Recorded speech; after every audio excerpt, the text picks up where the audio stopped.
Hello friends, good evening. তো সন্ধ্যাবেলায় আমি চলে এলাম কিচেনে। তো সন্ধ্যায় কিছু স্ন্যাক্স বানাবো বলে, তো স্ন্যাক্সের মধ্যে আমি বানাচ্ছি আজকে চিলি পটেটো। তো চিলি পটেটো বানাবার জন্য আমি কি কি নিয়ে নিয়েছি ইনগ্রিডিয়েন্টস আপনাদেরকে দেখিয়ে দিই। প্রথমে আমি এখানে দেখুন, আমি আলুগুলোকে কেটে এইভাবে কেটে নিয়েছি, কেটে ধুয়ে পরিষ্কার করে রেখেছি। আর এখানেতে আমি নিয়ে নিয়েছি ক্যাপসিকাম, গাজর আর পেঁয়াজ, আর এখানে রসুন, আদা, টমেটো কুচি আর শুকনো লঙ্কা একটু আলাদা করে রেখেছি। আর এটা একটু কুচিয়ে নিয়েছি আদা রসুন, এটা একটু আদা রসুন বাটা নিয়েছি। এখানেতে আছে সোয়া সস, টমেটো কেচাপ আর চিলি সস। এগুলো আমি একসাথে রেখেছি। এতে কর্নফ্লাওয়ারও দেবো, দিয়ে এটা মিক্স করব।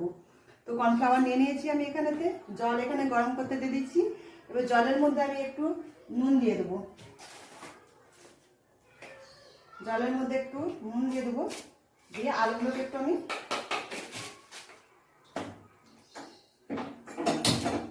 জলটা একটু টকবক করে ফুটবে, দিয়ে আলুগুলোকে আমি এর মধ্যে দিয়ে দেবো।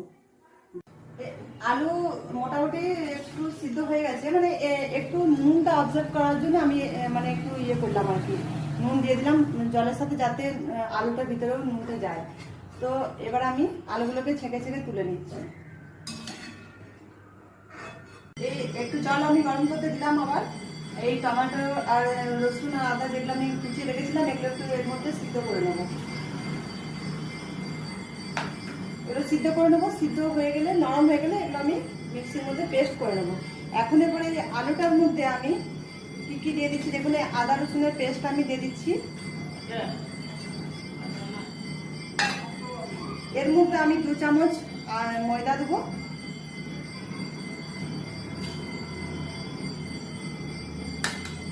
এটা ময়দাটা দিবার এটা কারণ যে একটু বেশিক্ষণ মানে ক্রঞ্চি ভাবটা থাকবে।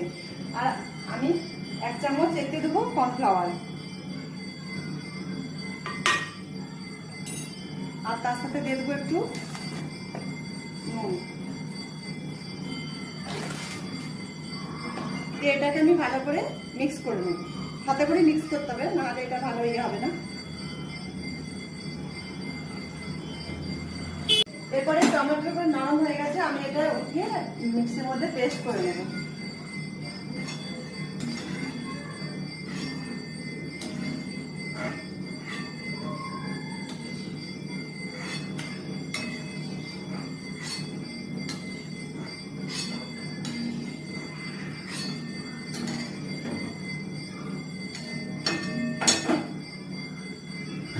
এরপরে আমি যে সসটা দিয়ে রেখেছি, সয়া সস, টমেটো কেচাপ আর চিলি সস, এটার মধ্যে এবার আমি কর্নফ্লাওয়ার দিয়ে দেবো। কর্নফ্লাওয়ার দিয়ে এটাকে আমি একটু জল দিয়ে গুলে রাখবো। 1 চামচ আমি কর্নফ্লাওয়ার দিয়ে দিলাম এর মধ্যে, 1 চামচ আর একটু দিলাম। দিয়ে আমি একটু জল দিয়ে এটাকে একটু গুলে নেবো।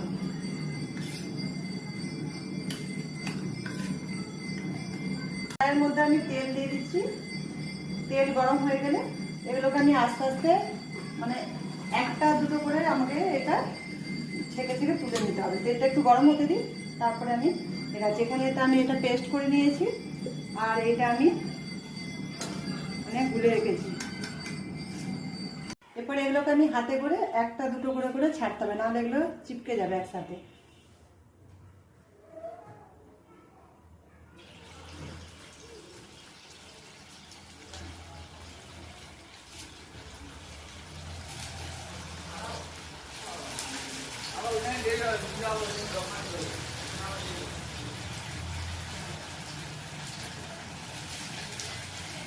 এটা আমি এখন একবার তুলে নেবো, দিয়ে আর একবার আমি ডিপ ফ্রাই করবো। ডিপ ফ্রাই এর জন্য করবো যাতে ওই ক্রাঞ্চি ভাবটা থাকে। তো এগুলোকে আমি এখন হালকাভাবে একবার ভেজে তুলে নিচ্ছি। এগুলো আমি একবার ফ্রাই করে তুলে নিয়েছি, এবার আমি ডিপ ফ্রাই করবো। তো ডিপ ফ্রাই আমি একটু বেশ ডিপ ফ্রাই করলে না একটু ক্রাঞ্চি ভাবটা ভালো থাকে। তো যে কারণে এটা আমি ডিপ ফ্রাই করে নেবো। তো সবগুলো দিয়ে দিচ্ছি একসাথে।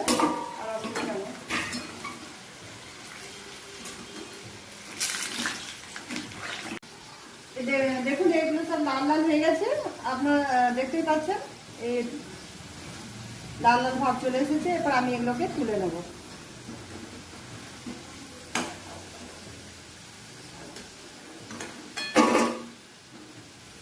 আওয়াজ থেকে তো বুঝতেই পারছেন যে ক্রাঞ্চি ভাবে এসেছে কিনা।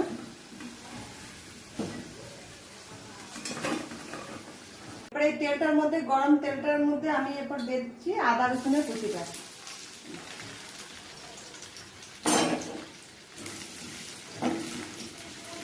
এটা হালকা একটু ভাজা হয়ে গেলে তারপরে আমি ক্যাপসিকাম আর গাজরটাও এর সাথেই দিয়ে দেবো। আমি যেটা পেস্টটা রাখা ছিল সেই পেস্টটা আমি এর মধ্যে দিয়ে দিলাম।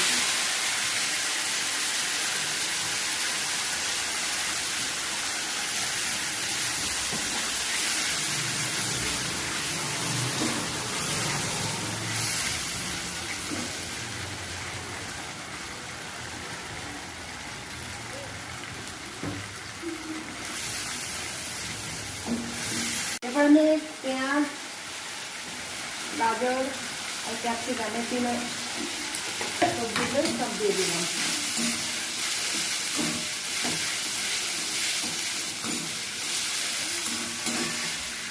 এছাড়া আমি কিন্তু কোনো লঙ্কা পুরো পাউডার বা কাঁচা লঙ্কা আমি কিছু অ্যাড করলাম না, কেননা আমি পেস্টের সাথে লঙ্কা দিয়ে দিয়েছিলাম।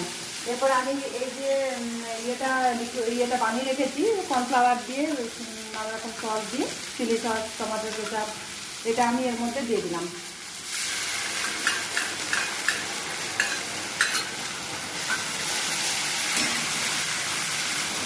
আর বেশিক্ষণ আমি ইয়ে করবো না, এরপরে এর মধ্যে আমি আলুগুলো দিয়ে দেবো।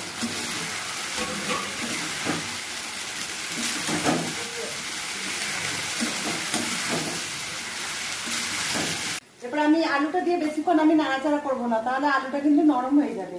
মোটামুটি আমাদের এটা হয়ে গেছে, রেডি হয়ে গেছে। রেডি হয়ে গেছে আমাদের চিলি পটেটো। আর আজকের মতো এখানে এই ভিডিওটা শেষ করলাম। ওকে, গুড নাইট।